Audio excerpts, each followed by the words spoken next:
6:14 here on King 5 Mornings, and we have some new results from an exclusive poll of Washington voters ahead of next month's primary election. We talked to hundreds of likely voters about the presidential race and whether or not they think Joe Biden should drop out.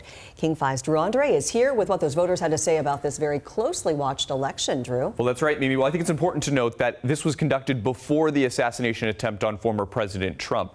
The poll results show that in some ways little has changed from 2020. President Biden has a strong grasp over former President Trump in this state, but a 14-point margin there was even wider 4 years ago, revealing Biden's support, even from Democrats, has eroded some.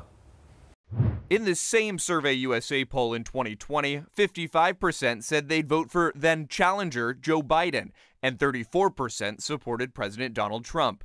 This July, only 50% of the 708 likely voters surveyed said they'd vote for Mr. Biden right now.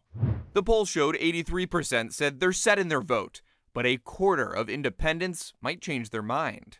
59% of Democrats surveyed think the president should continue the campaign, but a majority of independent voters surveyed think the president should drop out of the race. So you would normally expect that number to be like really, really high, right? It wouldn't even be a question that you'd be asking on the survey. So at 49%, that's not a thrilling number for people who support President Biden. If Biden does withdraw, a little more than half think the party should nominate Vice President Kamala Harris. Harris polls about the same as Biden, with just a slightly better advantage against the former president, but still within the margin of error.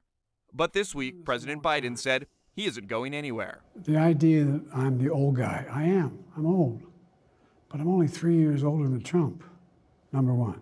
And number two, my mental acuity's been pretty damn good. I've gotten more done than any president has in a long, long time, in 3.5 years. The poll shows Vice President Harris is 3% more favorable with independents than Biden. Anything can happen between now and Election Day, especially in what we call these battleground states. And Biden supporters in Washington said their top issue is protecting democracy. Trump supporters said their number one issue is border security.